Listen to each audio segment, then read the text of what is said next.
You're a good girl. You're a good girl. Hello guys, I hope you are all doing well. Today I just wanted to talk a bit about this channel specifically, is that I want to add more different types of videos besides stuttering, besides different topics of stuttering. And I am moving to the Netherlands in 4 months. And I thought it would be cool to start doing vlogs so you can follow me around and you can hear me stutter. You can just see me living my life as an individual who does stutter. If that would be interesting to you, then let me know in the comments, or give this video a thumbs up so I know, because I think that would be fun. I would like for you guys to see me how I live my life as someone who does stutter, and you can relate to me. Then I'm going to be making all types of vlogs there. I think that would be really fun, and so you guys can just basically follow me around in my life. So that was all I wanted to say, and I hope you guys will like these videos.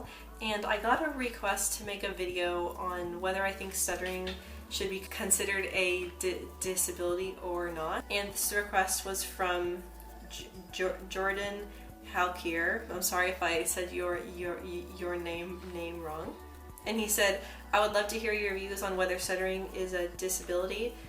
I think it qualifies, but some don't see their stammer as a disability, and maybe talk about why some of the stuttering community gets offended by this.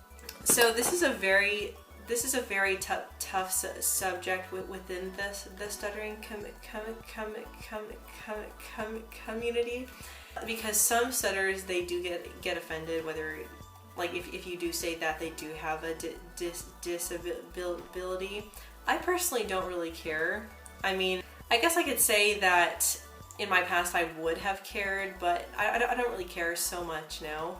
Now the question, do I think stuttering should be considered a disability? Yes, I do. But I do think it depends on your job. Like, for instance, when I was in the Marine Corps, I know personally, I mean, I could have if I wanted to, but I would not want to be the person that would have to like talk fast. Like, I wouldn't want to fly planes and be in a combat situation and have to talk very, very fast. Like, that's just me, because I would be afraid that I would be putting someone else's life in danger if I can't say a word fast enough. But I think that yes, it should be considered a disability. However, I do think that where it draws the line is if you're constantly thinking that you have a massive problem with yourself, then you're not going to feel very adequate. Like, for me, for instance, in my experience, the more that I would think about stuttering, and the more that I would think that I had, like, the more that I thought that I was very different from everyone else, the less confident I would get. But I do think it is good to not think of yourself as like a completely, different person with massive issues. But I do think though that yes, because some of us, we do have trouble. I mean, depending on what type of stuttering you have, some of us, we do have trouble like answering the phones and things like that. And I know for myself, I have always gotten nervous with job interviews and all that type of thing, because I'm afraid that the person is not gonna want to hire me because of my speech. And that is, of course, is a bad thing because you don't want to be not hired for a job because of your speech. That's just my opinion on that. Is yes, I do think it should be considered a disability, but I don't think that it should be made a big deal if you have a disability or not, if that makes any sense. I'm sorry if I'm not making sense, but yes, because sometimes stutterers do have trouble getting jobs. And there were times when I was in the Marine Corps too, and I would sometimes think like, oh, if I was not in the Marines and if this was a civilian job and I was not on if I was not on a contract, like, would this person still hire me if they were not forced to have me work with them? Like, I would have those thoughts.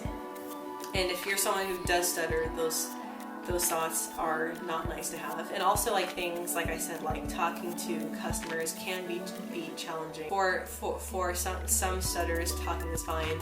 But I think if you're like in a job where you have to give presentations a lot, or you have to talk on the phone a lot, then yes, that can be very, very hard. And I do think that some people in the stuttering community do get offended by considering their stuttering a disability, because not everyone wants to think that they are different from someone else. Most of us, we want to fit in, like we don't want to stand out in that type of way. Many stutterers, they don't want to consider themselves as a disabled person, you know, like they want to think that they can do anything that any other person who speaks fluently can, which we can, but I mean, like I was saying, for me, I wouldn't want to have a job where someone's life is on the line, and if I can't get out of work fast enough, then they can be killed. But that's just me personally. That would just cause me way too much stress. I do think that it is considered a disability because some of us, I think it depends on the intensity of your stutter. Like if you have a very minor stutter, then I don't think it should be considered a disability. But if you have a lot of trouble speaking and talking, or if you're having issues at work, like speaking on the phone or speaking to clients, then yes, that can be a major issue. So then yes, I do think if you have a very intense stutter, then it should be considered a disability. Now I'm not saying though if you have a minor stutter that it's not a big deal, because there's so many things that go into stuttering besides just your voice. You know, like it's how you think and just the other side effects of stuttering, the other psychological side effects that happen. So that is what I think about that. So thank you so much, guys. And if you like this video, please give it a thumbs up, and don't forget to hit subscribe, and I'll see you in my next video. Bye.